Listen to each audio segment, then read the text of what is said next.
Good morning, all. Good morning, ma'am. Okay.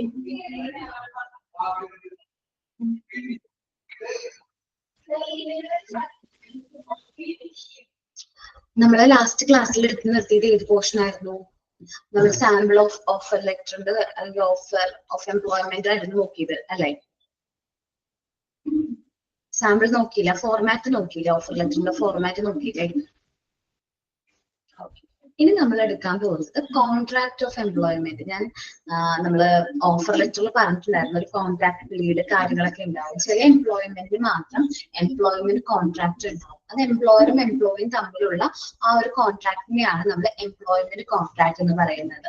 പണ്ട് അത് ഓറലായിരുന്നു, ഇപ്പൊ അത് റിട്ടേൺ ആണ്. ശരിക്കും എംപ്ലോയിക്കും അതേപോലെ തന്നെ എംപ്ലോയർക്കും നല്ലതെന്ന് പറയുന്നത് എന്താണ്?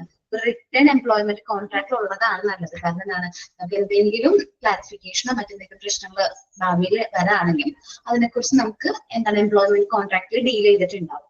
അപ്പൊ എന്തൊക്കെയാണ് സാധാരണയായിട്ട് എംപ്ലോയ്മെന്റ് കോൺട്രാക്റ്റിൽ വരാന്ന് വെച്ചിട്ടുണ്ടെങ്കിൽ എംപ്ലോയറുടെ റൈറ്റ്സ്, ഡ്യൂട്ടീസ്, റെസ്പോൺസിബിലിറ്റി, ഇനി മറ്റെന്തെങ്കിലും ഒബ്ലിഗേഷൻസ് ഉണ്ടെങ്കിൽ അതും എംപ്ലോയർ ആൻഡ് എംപ്ലോയിയുടെ ഇത്രയും കാര്യങ്ങൾ എന്തുണ്ടാവും എംപ്ലോയ്മെന്റ് കോൺട്രാക്റ്റിൽ ഉണ്ടാവും. സാധാരണയായിട്ട് വെർബൽ കോൺട്രാക്ട് ആണ്, ഓറൽ ആയിട്ട് വാമൊഴിയാതെ പറയുന്ന കോൺട്രാക്ട് ആണ്. അപ്പൊ അത് എംപ്ലോയർക്കാണ് ബെനിഫിഷ്യൽ. ആർക്കാണ്? ഓണർക്കാണ് ബെനിഫിഷ്യൽ. കാരണം ആള് പറയും ഞാനങ്ങനെ പറഞ്ഞിട്ടില്ല എന്ന് ആൾക്ക് സ്റ്റേറ്റ് ചെയ്യാൻ പറ്റും. ബട്ട് നൗ എന്ന് വെച്ചിട്ടുണ്ടെങ്കിൽ ഇപ്പൊ എന്താണ് എംപ്ലോയ്മെന്റ് കോൺട്രാക്ട് ഒക്കെ റിട്ടേൺ ആണ്. എംപ്ലോയ്മെന്റ് കോൺട്രാക്റ്റിൽ ഒരുപാട് കമ്പോണൻസ് ഉണ്ട്. എന്തെല്ലാം കമ്പോണൻസ് എന്ന് പറഞ്ഞിട്ടുണ്ടെങ്കിൽ നമ്മൾ എംപ്ലോയിക്ക് എത്ര rates of pay, basic pay related ആയിട്ടുള്ള കാര്യങ്ങൾ പറഞ്ഞിട്ടുണ്ടാവും. അവേഴ്സ് ഓഫ് വർക്ക്, എത്ര അവർ അദ്ദേഹം വർക്ക് ചെയ്യുന്നത് പറഞ്ഞിട്ടുണ്ടാവും. ഇനി പീരീഡ് അല്ലെങ്കിൽ ലെങ്ത് ഓഫ് ദ കോൺട്രാക്ട്, എത്രയാണ് നമ്മൾ ആ കോൺട്രാക്ടിന്റെ ലെങ്ത് എന്നുള്ളത് പറഞ്ഞിട്ടുണ്ടാവും.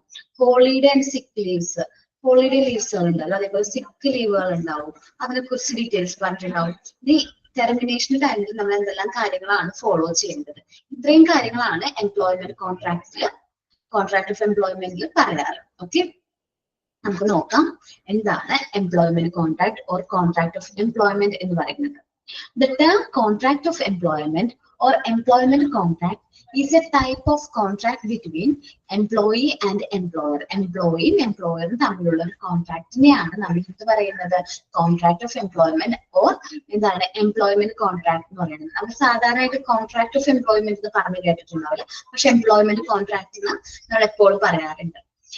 It is a document that deals with the responsibility, rights and obligation of the employer and employee.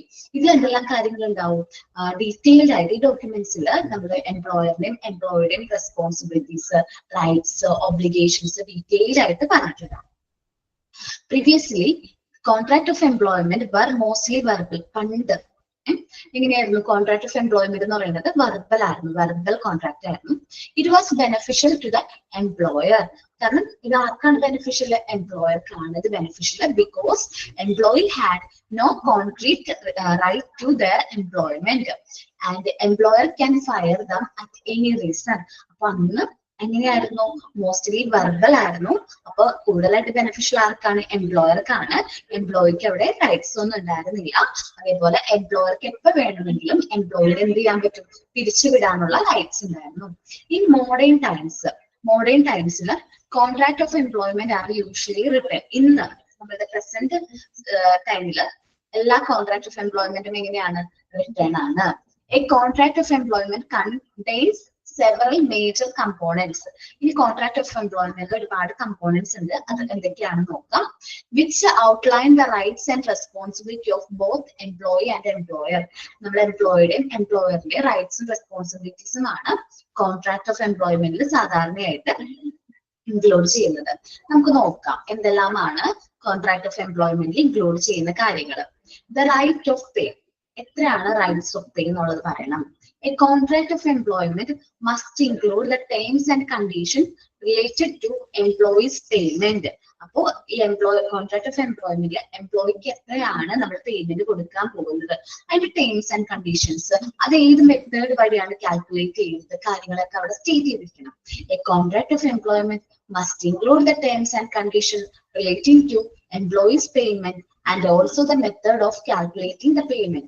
ഏത് മെത്തേഡ് വഴിയാണ് പേയ്മെന്റ് കാൽക്കുലേറ്റ് ചെയ്യുന്നത് എന്നും കൂടി നമ്മൾ അവിടെ സ്റ്റേറ്റ് ചെയ്യണം. ഓൺ ദ അതർ ഹാൻഡ് മറ്റൊരു കാര്യം എന്ന് വെച്ചിട്ടുണ്ടെങ്കിൽ നമ്മൾ ബോണസ്, കമ്മീഷൻ, മറ്റ് അലവൻസ് എന്തെങ്കിലും ഉണ്ടെങ്കിൽ അതും കൂടി എംപ്ലോയ്മെന്റ് കോൺട്രാക്റ്റിൽ നമ്മൾ എന്ത് ചെയ്യണം, മെൻഷൻ ചെയ്യണം. On the other hand bonus, commission and any other payment which an employee receive should also mentioned in the employment contract. അപ്പോൾ മറ്റൊരു കാര്യം എന്താ നമ്മൾ ശ്രദ്ധിക്കേണ്ടത്, നമുക്ക് എന്തെങ്കിലും ബോണസ് കൊടുക്കുന്നുണ്ട്, കമ്മീഷൻ കൊടുക്കുന്നുണ്ട്, ഡിയർനെസ് അലവൻസ്, നിങ്ങൾ ടീച്ചേഴ്സ് പഠിപ്പിക്കുന്നുണ്ടാവില്ല ബെനിഫിറ്റ്സ് എന്നൊക്കെ പറയുന്ന ചാപ്റ്ററുകൾ, എംപ്ലോയീസ് ബെനിഫിറ്റ്സ് ആൻഡ് സ്കീമിൽ ഒരുപാട് ബെനിഫിറ്റ്സിനെ കുറിച്ച് പഠിപ്പിക്കുന്നുണ്ട്. അപ്പൊ എന്ത് ബെനിഫിറ്റ്സും എംപ്ലോയിക്ക് കൊടുക്കാന്ന് പറയുന്നുണ്ടെങ്കിൽ അതെല്ലാം നമ്മൾ ഇതിൽ പറഞ്ഞിട്ടുണ്ടാവണം, എംപ്ലോയ്മെന്റ് കോൺട്രാക്റ്റിൽ പറഞ്ഞിട്ടുണ്ടാവണം. ഓക്കെ, അപ്പൊ റേറ്റ് ഓഫ് പേ എന്താന്ന് മനസ്സിലായി. ഇനി നമ്മൾ നോക്കുന്ന അവേഴ്സ് ഓഫ് വർക്ക് ആണ്. നമ്മൾ minimum hours deciding the minimum hours of work is difficulty for both employee and employer. The employer takes the guarantee of workers that work is available for those working hours. നമ്മൾ working hours correct ആയിട്ട് പറയണം. Minimum hours പറയട്ടെ. ഇപ്പൊ daily 8 hours അങ്ങനെയല്ല നമ്മൾ പറയാറ്, daily 8 hours, weekly ആണെങ്കിൽ 48 hours അങ്ങനെ പറയാറുണ്ടോ? നിങ്ങൾ കേട്ടിട്ടുണ്ടോ? അവേഴ്സിന്റെ കണക്ക് പറയാറില്ലേ? ഡെയിലി 8 hours, സോറി 48 അല്ലല്ലോ, കറക്റ്റ് എത്രയാ അല്ലേ? 6 into 8, നമ്മൾ 6 days കൂട്ടാണെങ്കിൽ 6 into 8 48 hours അല്ലേ? 48 hours വീക്കിലി വരണം. അങ്ങനെ വീക്കിലി ചില വേജുകളൊക്കെ നമ്മൾ കാൽക്കുലേറ്റ് ചെയ്യുമ്പോൾ അവർലി അല്ലെങ്കിൽ വേജ് റേറ്റ് ഒക്കെ നോക്കുമ്പോൾ നമ്മൾ അവറുകൾ കറക്റ്റ് ആയിട്ട് നമ്മൾ നോക്കണം. അപ്പൊ എംപ്ലോയർ ഗ്യാരണ്ടി ചെയ്യണം ആ ടൈമിൽ അദ്ദേഹത്തിന് അവിടെ വർക്ക് നമ്മൾ എന്ത് ചെയ്യണം, പ്രൊവൈഡ് ചെയ്യണം. ആ എംപ്ലോയിക്ക് വർക്ക് പ്രൊവൈഡ് ചെയ്യണം. And employee will have to pay for the worker for those working hours. അവിടെ വർക്ക് ചെയ്ത അവേഴ്സിന് നമ്മൾ എന്ത് ചെയ്യണം, ഓണർ പൈസ പേ ചെയ്യണം, എംപ്ലോയർ പൈസ പേ ചെയ്യണം. Even if there is no work. ഇപ്പൊ എംപ്ലോയിയുടെ റീസൺ അല്ലാതെ, എംപ്ലോയി ലീവ് അല്ല എംപ്ലോയി ആ ഓർഗനൈസേഷനിൽ ഉണ്ട്, ബട്ട് എന്തെങ്കിലും പവർ ഫെയിലറോ മെഷീൻസിന് കംപ്ലൈന്റ് വന്നിട്ടോ നമുക്ക് ആ സമയത്ത് വർക്ക് ചെയ്യാൻ പറ്റില്ല, ഓട്ടോമാറ്റിക്കലി ആ ടൈമിലെ വേജ് ആര് കൊടുക്കേണ്ടി വരും, എംപ്ലോയിക്ക് കൊടുക്കേണ്ടതായിട്ട് വരും. കാരണം ആ സമയത്ത് അദ്ദേഹം അവിടെ ഉണ്ടായിരുന്നു, അദ്ദേഹത്തിന്റെ വാല്യബിൾ ആയിട്ടുള്ള ടൈം അവിടെ സ്പെൻഡ് ചെയ്തു. സോ എംപ്ലോയർ എന്ത് ചെയ്യണം, ആ സമയത്തേയും കൂടി എന്ത് ചെയ്യണം, സാലറി കൊടുക്കണം അല്ലെങ്കിൽ വേജ് കൊടുക്കണം. Having a high number of minimum working hours in a week provide a guaranteed amount of money to the workers. ഞാൻ പറഞ്ഞില്ലേ high amount of working hours, ഞാൻ പറഞ്ഞ 48 hours ആണ്. 48 hoursന് എബോവ് ആണെങ്കിൽ നമ്മൾ എന്ത് കൊടുക്കും, നമ്മള് ബോണസ് പേ. നമ്മള് എന്താണ് വേജ് കാൽക്കുലേഷന് വേണ്ടിയിട്ട് ഒരുപാട് മെത്തേഡ്സ് ഉണ്ട്, മെത്തേഡ്സ് ഉണ്ട് വേജ് കാൽക്കുലേഷൻ. അപ്പൊ അത് ബോണസ് റേറ്റ് കൂടി കൊടുക്കും. അതിന് കൂടുതൽ അവർ വർക്ക് ചെയ്ത് കഴിഞ്ഞാൽ നമ്മൾ ബോണസ് പേ കൊടുക്കും. അപ്പൊ ബോണസും കൂടി ഇൻക്ലൂഡ് ചെയ്തിട്ട് നമ്മൾ പൈസ കൊടുക്കും. ഗ്യാരണ്ടീഡ് എമൗണ്ട് പ്ലസ് എന്താണോ എമൗണ്ട് കൂടി കൊടുക്കും. If the worker fail to perform the work in those hours, ഇനി ആ വർക്കർക്ക് പെർഫോം ചെയ്യാൻ പറ്റിയില്ല, ഓട്ടോമാറ്റിക്കലി നമ്മൾ എന്ത് ചെയ്യും, അദ്ദേഹത്തിനെതിരെ ആക്ഷൻസ് എടുക്കും അല്ലെ? ആ വർക്കിന്റെ സമയത്ത് അദ്ദേഹം കറക്റ്റ് ആയിട്ട് വർക്ക് ചെയ്തില്ലെങ്കിൽ എന്ത് ചെയ്യും, നമ്മൾ അദ്ദേഹത്തിന് പിരിച്ചുവിടും. Okay, if the worker fail to perform the work in those working hours then it's reduce the flexibility of the workers. Flexibility reduce ചെയ്യുന്നു and may result in some disciplinary action against him. അപ്പൊ disciplinary actions എടുക്കും. ഒരാള് നമ്മൾ പറഞ്ഞ അവർ ഓർഗനൈസേഷനിൽ work ചെയ്തില്ല, employer പറഞ്ഞിട്ടുണ്ടായിരുന്നു ഇത്ര അവർ വർക്ക് ചെയ്യുന്നു, പക്ഷെ അയാൾ എന്ത് ചെയ്തു, ഫുൾഫിൽ ചെയ്യാനായിട്ട് പറ്റിയില്ല. സോ നമ്മൾ എന്ത് ചെയ്യും, അദ്ദേഹത്തിന്റെ റീസൺസ് കാരണം അദ്ദേഹത്തിന് ഫുൾഫിൽ ചെയ്യാൻ പറ്റാതെ വന്നു. അപ്പോൾ നമ്മൾ മേ ബി റീസൺ വാല്യുബിൾ ആണെങ്കിൽ അത് കൺസിഡർ ചെയ്യും, അദ്ദേഹത്തിന്റെ പാസ്റ്റ് പെർഫോമൻസും കാര്യങ്ങളൊക്കെ ഇവാലുവേറ്റ് ചെയ്യും. എന്നിട്ട് ആണ് നമ്മൾ എന്തെടുക്കുന്നത്, ഡിസിപ്ലിനറി ആക്ഷൻ എടുക്കുന്നത്. എന്താണ് റേറ്റ് ഓഫ് പേ എന്നും എന്താണ് അവേഴ്സ് ഓഫ് വർക്ക് എന്നും മനസ്സിലായോ?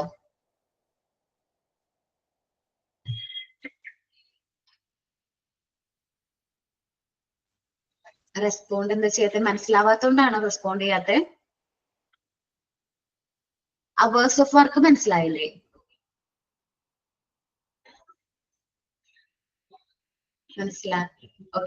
മനസ്സിലായി ഓക്കെ കേട്ടാ. ഇനി ലെങ്ത് ഓഫ് ദ കോൺട്രാക്ട് ആണ് നമ്മൾ പറയുന്നത് കേട്ടോ. ലെങ്ത് ഓഫ് ദ കോൺട്രാക്ട് സാധാരണ എംപ്ലോയ്മെന്റ് കോൺട്രാക്റ്റുകളെല്ലാം അക്വിൽ കൺസെപ്റ്റ് ആണ്. എന്താണ് അക്വിൽ കൺസെപ്റ്റ്? ഇപ്പൊ എനിക്ക് ആ ഒരു സ്ഥാപനത്തിൽ വർക്ക് ചെയ്യാൻ ഇഷ്ടമുള്ള കാലം വരെ ഞാൻ അവിടെ വർക്ക് ചെയ്യും. എനിക്ക് ഇഷ്ടമല്ലെങ്കിൽ ഞാൻ എന്ത് ചെയ്യും, പിരിഞ്ഞു പോകും. അക്വിലാണ് എന്റെ ഇഷ്ടത്തിനനുസരിച്ച് ഞാൻ അവിടെ വർക്ക് ചെയ്യണേ. എന്ന് വെച്ചാൽ no fixed time limit for employment. Fixed time limit ഇല്ല. ഒരു 5 years അവിടെ വർക്ക് ചെയ്യണം, 10 years വർക്ക് ചെയ്യണം എന്നില്ല. സാധാരണ എല്ലാ എംപ്ലോയ്മെന്റ് കോൺട്രാക്റ്റുകളും എങ്ങനെയാണ്, അക്വിൽ കൺസെപ്റ്റ് ആണ്. എംപ്ലോയർക്കോ അല്ലെങ്കിൽ എംപ്ലോയിക്കോ സ്വയമേ ഡിസൈഡ് ചെയ്യാൻ പറ്റും എപ്പോ വേണം ഈ കോൺട്രാക്ട് ടെർമിനേറ്റ് ചെയ്യേണ്ടത്. ഒരു നോട്ടീസ് കൊടുക്കണം. നോട്ടീസ് ഓഫ് എന്താണ് ടെർമിനേഷനോ അല്ലെങ്കിൽ ആ ഒരു നോട്ടീസ് വരുന്നതിന് മുമ്പ് നമ്മൾ കൊടുക്കണം.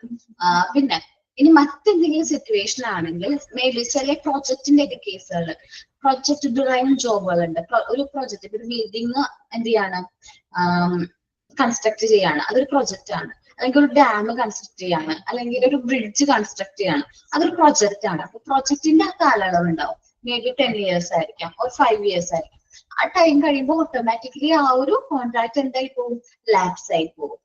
നമുക്ക് നോക്കാം എന്താണ് ലെങ്ത് ഓഫ് കോൺട്രാക്ട് എന്നുള്ളത്. Many employment contract are based on at will concept. സാധാരണയായിട്ട് എംപ്ലോയ്മെന്റ് കോൺട്രാക്ടുകളെല്ലാം ഏത് കൺസെപ്റ്റിന്റെ ബേസിലാണ്, അക്വിൽ കൺസെപ്റ്റ് ആണ്.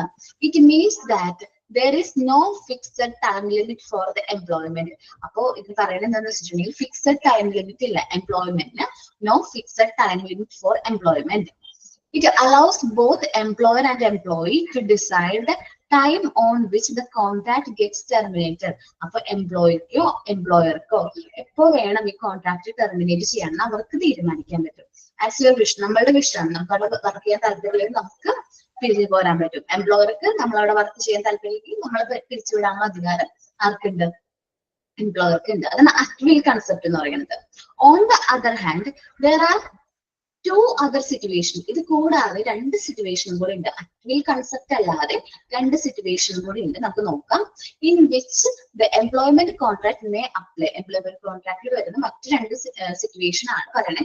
Employee must be contracted only for limited time period. ഒരു ലിമിറ്റഡ് ടൈം പീരീഡിലേക്ക് മാത്രമായിരിക്കും ആ ഒരു എംപ്ലോയി എന്ത് ചെയ്യണത്, നമ്മുടെ ഓർഗനൈസേഷൻ ആയിട്ട് കോൺട്രാക്റ്റിലേക്ക് വരുന്നത്.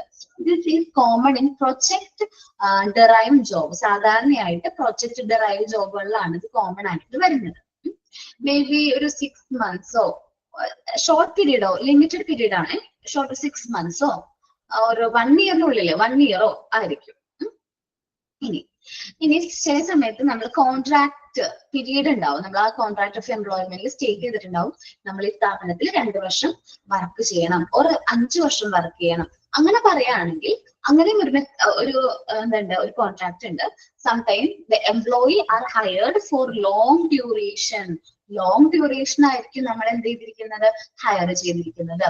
Such as for a period of 2 years or for more years. ഒന്നില്ലെങ്കിൽ 2 വർഷം അല്ലെങ്കിൽ അതിൽ കൂടുതൽ വർഷത്തേക്ക് നമ്മൾ ആ സ്ഥാപനത്തിൽ എന്ത് ചെയ്യേണ്ടതായിട്ട് വരും, വർക്ക് ചെയ്യേണ്ടതായിട്ട് വരും. നമ്മൾ ആ കോൺട്രാക്റ്റിൽ സൈൻ ചെയ്ത് കഴിഞ്ഞാൽ നമ്മൾ ആ സ്ഥാപനം പറയുന്ന വർഷം, 2 വർഷമാണെങ്കിൽ 2 വർഷം, അല്ലെങ്കിൽ 5 വർഷമാണെങ്കിൽ 5 വർഷം കഴിഞ്ഞാലേ നമുക്ക് എന്ത് ചെയ്യാൻ പറ്റുള്ളൂ, അവിടെ നിന്ന് റിസൈൻ ചെയ്യാനായിട്ട് പറ്റുള്ളൂ. If the employee opt to resign the job even if he is in contract that, then it may be subject to some civil law.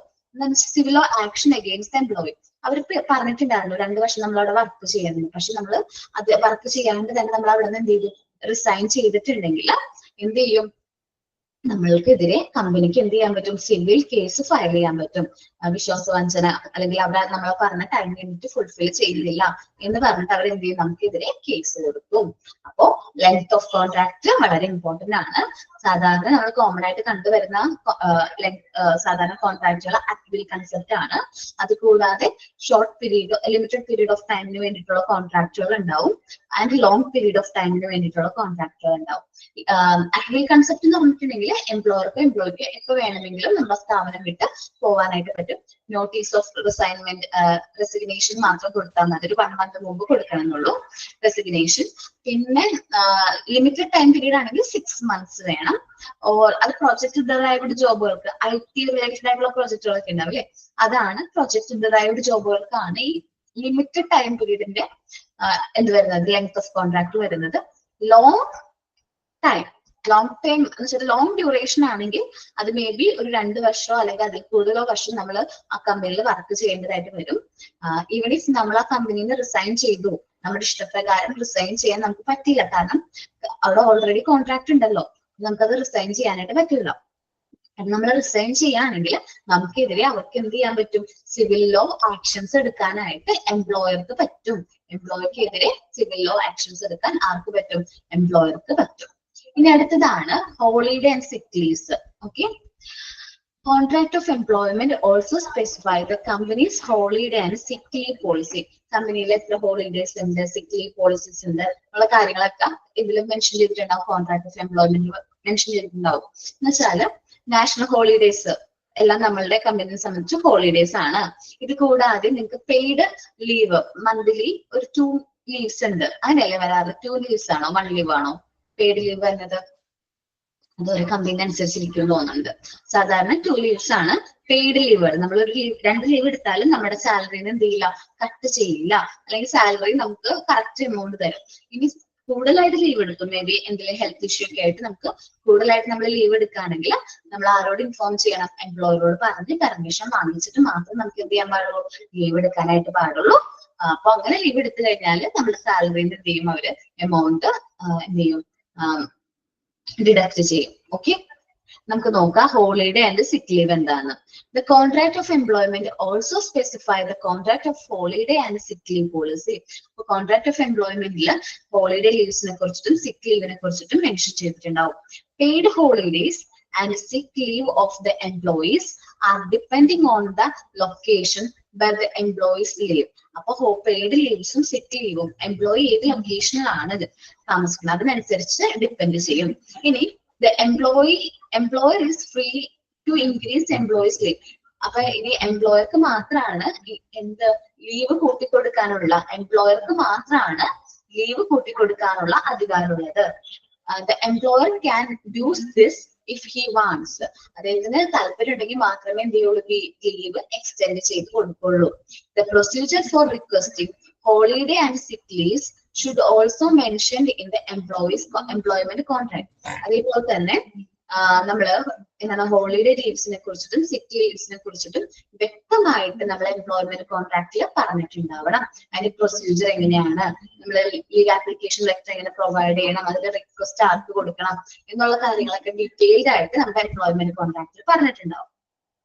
നമ്മൾ നോക്കിയത് ഹോളിഡേ ആൻഡ് സിക്ക് ലീവ്സ് ആണ്. കമ്പനിയുടെ എംപ്ലോയ്മെന്റ് കോൺട്രാക്റ്റിൽ ഹോളിഡേ ലീവ്സ് ഇത്രയാണ്, സിക്ക് leave policy ഇത്രയാണെന്ന് പറഞ്ഞിട്ടുണ്ടാവും. ഇനി നമ്മുടെ എംപ്ലോയർക്ക് മാത്രമാണ് ലീവുകൾ എക്സ്റ്റെൻഡ് ചെയ്ത് കൊടുക്കാൻ, ഇൻക്രീസ് ചെയ്യാനുള്ള അധികാരമുള്ളത്. അദ്ദേഹത്തിന് താല്പര്യം ഉണ്ടെങ്കിൽ മാത്രം എന്ത് ചെയ്യും? ഇഷ്ടമുണ്ടെങ്കിൽ മാത്രമേ എന്ത് ചെയ്യുള്ളൂ? എക്സ്റ്റെൻഡ് ചെയ്യുള്ളൂ. ഇനി ഹോളിഡേ ലീവ്സും അതേപോലെ സിക്ക് ലീവ്സും എങ്ങനെ അപ്ലൈ ചെയ്യണം, എന്ത് പ്രൊസീജിയർ വഴിയാണ് അത് റിക്വസ്റ്റ് ചെയ്യേണ്ടതെന്നുള്ളത് എംപ്ലോയ്മെന്റ് കോൺട്രാക്റ്റിൽ പറഞ്ഞിട്ടുണ്ട്. എന്താണ് ഹോളിഡേ ആൻഡ് സിക്ക് ലീവും ലെങ്ത് ഓഫ് കോൺട്രാക്ട് മനസ്സിലായോ?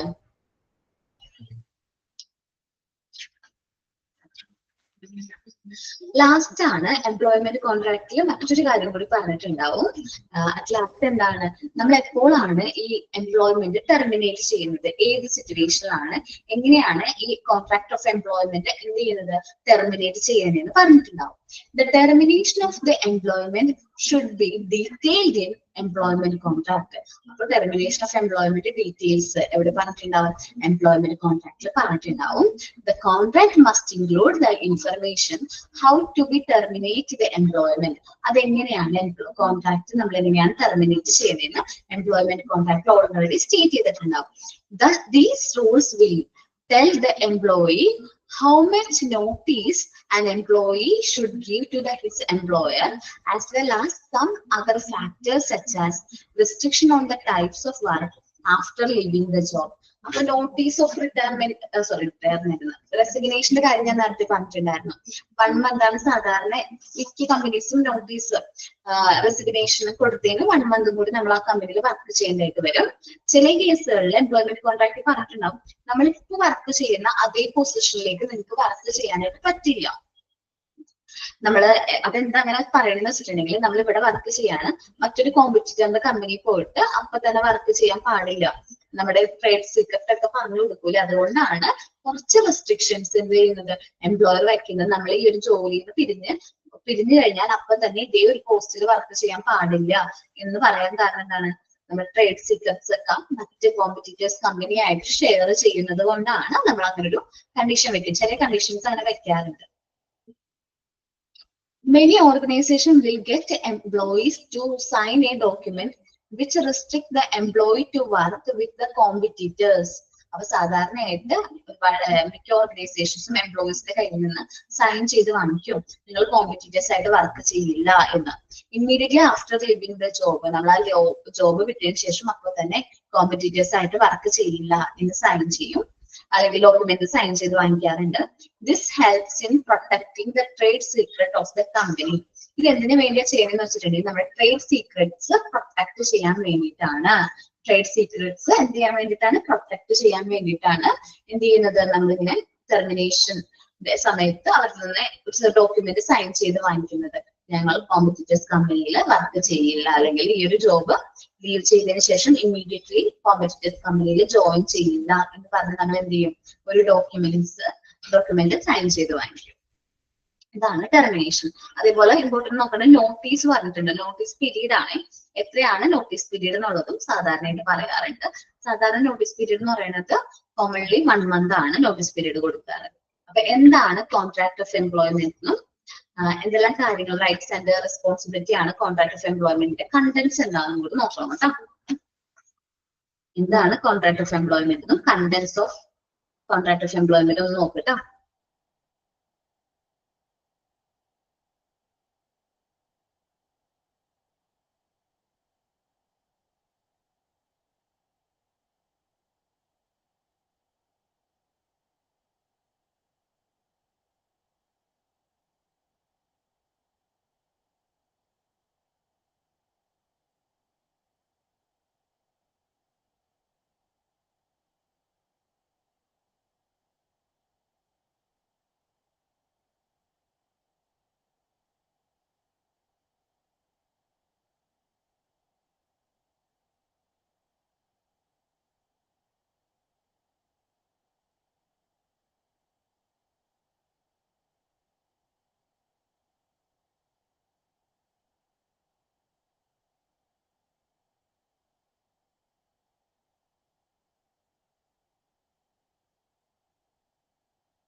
റീഡ് ചെയ്ത് കഴിഞ്ഞോ? ഓക്കെ, ക്ലിയർ ആണോ ടോപ്പിക്?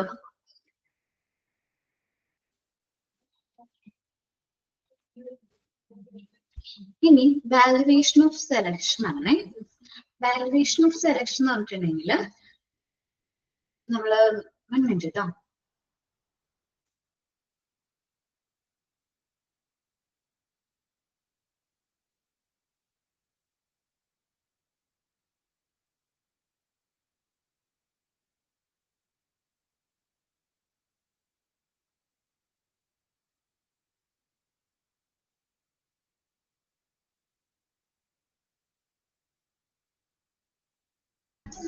നോക്കാം കേട്ടോ. അപ്പൊ നമ്മള് വാലുവേഷൻ ഓഫ് സെലക്ഷൻ ആണ്. എന്തിനാണ് നമ്മൾ സെലക്ഷന്റെ വാലുവേഷൻ കണ്ടക്ട് ചെയ്യുന്നത്, സെലക്ഷൻ പ്രോസസ്സിന്റെ വാലുവേഷൻ കണ്ടക്ട് ചെയ്യണമെന്ന് വെച്ചിട്ടുണ്ടെങ്കിൽ നമ്മള് ആ ജോബ് ഓപ്പണിംഗിലേക്ക് ബെസ്റ്റ് കാൻഡിഡേറ്റ്സിനെയാണ് നമ്മൾ എന്ത് ചെയ്തത്, സെലക്ട് ചെയ്തത് എന്ന് ഉറപ്പുവരുത്താൻ വേണ്ടിയിട്ടാണ് നമ്മൾ വാലുവേഷൻ ഓഫ് സെലക്ഷൻ എന്ത് ചെയ്യുന്നത്, കണ്ടക്ട് ചെയ്യുന്നത്. നമുക്ക് നോക്കാം. The main purpose of selection procedure is the select among number of applicants the best candidate for the given job opening. നമ്മൾ number of applicants ഏറ്റവും ബെസ്റ്റ് ആയിട്ടുള്ള കാൻഡിഡേറ്റ്സിനെയാണ് നമ്മൾ എന്ത് ചെയ്യുന്നത്, സെലക്ട് ചെയ്യുന്നത്. This process is successful only when the selected employee give their best to their jobs and work sincerely to achieve their goal. എപ്പോഴാണ് നമ്മുടെ selection process success ആകുന്നത്, നമ്മൾ സെലക്ട് ചെയ്ത എംപ്ലോയി ആ ജോബ് നല്ല രീതിയിൽ അല്ലെങ്കിൽ ആ വർക്ക് നല്ല രീതിയിൽ സിൻസിയർലി ആ ഗോൾ അച്ചീവ് ചെയ്താൽ മാത്രമാണ് നമ്മൾ സെലക്ട് ചെയ്ത കാൻഡിഡേറ്റ്സ് കറക്റ്റ് ആണ് അല്ലെങ്കിൽ പെർഫെക്റ്റ് ആണ് നമുക്ക് പറയാൻ പറ്റുള്ളൂ. The effectiveness of selection process should be assessed from time to time. നമ്മൾ സെലക്ഷൻ പ്രോസസ്സിന്റെ എഫക്റ്റീവ്നെസ് ടൈം ടു ടൈം നമ്മൾ എന്ത് ചെയ്യണം, അസസ് ചെയ്യേണ്ടതായിട്ടുണ്ട്. കറക്റ്റ് ആയിട്ട് നമ്മൾ എന്ത് ചെയ്യണം, അസസ് ചെയ്യണം. The S recommended that selection procedure should be audited regularly to measure its effectiveness. അപ്പോ നമ്മൾ സെലക്ഷൻ പ്രോസസ്സിന്റെ എഫക്റ്റീവ്നെസ് റെഗുലർലി നമ്മൾ എന്ത് ചെയ്യേണ്ടതായിട്ടുണ്ട്, ഓഡിറ്റ് ചെയ്യേണ്ടതായിട്ടുണ്ട്. എന്തിനു വേണ്ടിയിട്ടാണ്, അതിന്റെ എഫിഷ്യൻസി അല്ലെങ്കിൽ എഫക്റ്റീവ്നെസ് ഉറപ്പുവരുത്താൻ വേണ്ടിയിട്ടാണ് നമ്മൾ എന്ത് ചെയ്യേണ്ടത്, ഓഡിറ്റ് ചെയ്യേണ്ടത്. സെലക്ഷൻ പ്രൊസീജിയർ ഓഡിറ്റ് ചെയ്യേണ്ടത്, ഇവാലുവേറ്റ് ചെയ്യേണ്ടത്. ഇനി താഴെ പറയുന്ന ടോപ്പിക് അത്ര ഇമ്പോർട്ടന്റ് അല്ല, അതൊന്ന് ക്വസ്റ്റ്യൻസ് ഒന്ന് വരിക. ജസ്റ്റ് കുറച്ച് ക്വസ്റ്റ്യൻസ് ആണ്, ഞാൻ വായിക്കാം എന്തായാലും, അത് ഇമ്പോർട്ടന്റ് ടോപ്പിക് അല്ല, എന്നാലും ഞാനത് റീഡ് ചെയ്യാം. The below mentioned questions are give a broad and comprehensive guideline for assessment of selection program. Selection പ്രോഗ്രാമിന് കുറച്ച് കോംപ്രിഹെൻസീവ് ഗൈഡ് ലൈൻസ് ആണ് നമ്മൾ ഇവിടെ പ്രൊവൈഡ് ചെയ്യുന്നത്. ആദ്യം വരുന്നത് അനലൈസ് ഓഫ് പ്രോഗ്രാം. നമുക്ക് ആ പ്രോഗ്രാം ഒന്ന് അനലൈസ് ചെയ്യാം. നമ്മൾ യൂസ് ചെയ്തിട്ടുള്ള ഹ്യൂമൻ റിസോഴ്സ് തിയറിയും പ്രാക്ടീസും നമ്മൾ ഈ സെലക്ഷൻ പ്രോഗ്രാമിൽ സെലക്ഷൻ കണ്ടക്ട് ചെയ്തല്ലോ, ഓരോ സ്റ്റേജസും ഓരോ സ്റ്റെപ്സ് ഒക്കെ ആയിട്ട് നമ്മൾ സെലക്ഷൻ കണ്ടക്ട് ചെയ്തില്ലേ, ആ സമയത്ത് ഉണ്ടോ ഇല്ലയോ. Human resource management theory and practice are in the line with the selection program or not. നമ്മൾ സെലക്ഷൻ പ്രോഗ്രാമിന്റെ സമയത്ത് ഹ്യൂമൻ റിസോഴ്സ് തിയറിയും പ്രാക്ടീസും യൂസ് ചെയ്തിട്ടുണ്ടോ. Whether the policies of selection are clearly stated and the proper process is created or not. നമ്മൾ ആ selection policies കാര്യങ്ങളൊക്കെ clearly state ചെയ്തിട്ടുണ്ടോ, correct ആ process നമ്മൾ ക്രിയേറ്റ് ചെയ്തതനുസരിച്ച് തന്നെയാണോ നമ്മൾ സെലക്ഷൻ കണ്ടക്ട് ചെയ്തത് അല്ലയോ. Okay. Are employment and public policy at par with each other or not? നമ്മൾ പബ്ലിക് പോളിസീസ് ഒക്കെ ഫോളോ ചെയ്തിട്ടുണ്ടോ, എംപ്ലോയ്മെന്റ് പോളിസീസ് ഒക്കെ കറക്റ്റ് ആയിട്ടാണോ ഫോളോ ചെയ്തത് അല്ലയോ. Are the wage level, employees benefits, degree of satisfaction in employee with the organization enough to able to attract and sustainable good employee? നമ്മുടെ wage ലെവലുകൾ, നമ്മൾ എംപ്ലോയീസിന് കൊടുക്കുന്ന വേജ്, അവർക്ക് കൊടുക്കുന്ന ബെനിഫിറ്റ്സ്, എംപ്ലോയീസിന്റെ സാറ്റിസ്ഫാക്ഷൻ ഒക്കെ നമുക്ക് കൂടുതലായിട്ട് എംപ്ലോയീസിനെ നമ്മുടെ കമ്പനിയിലേക്ക് അട്രാക്ട് ചെയ്യുന്നുണ്ടോ, അല്ലെങ്കിൽ അവർ സസ്റ്റെയിൻ ചെയ്യുന്നുണ്ടോ, നിലനിർത്തുന്നുണ്ടോ, നമ്മൾ സെലക്ട് ചെയ്ത എംപ്ലോയീസ് നമ്മുടെ ഓർഗനൈസേഷനിൽ തന്നെ നിലനിൽക്കുന്നുണ്ടോ എന്നും കൂടി നോക്കും. അപ്പോൾ നമ്മൾ സെലക്ഷൻ പ്രോഗ്രാം അനലൈസ് ചെയ്യാൻ വേണ്ടി നമ്മൾ ഈ ക്വസ്റ്റ്യൻസ് ഒക്കെ എന്ത് ചെയ്യും, സ്വയമേ ആൻസർ ചെയ്ത് നോക്കും. ഇതൊക്കെ കറക്റ്റ് ആണോ, ഓക്കെ ആണെങ്കിൽ നമ്മൾ അനലൈസ് ഓഫ് പ്രോഗ്രാം കറക്റ്റ് ആണ്.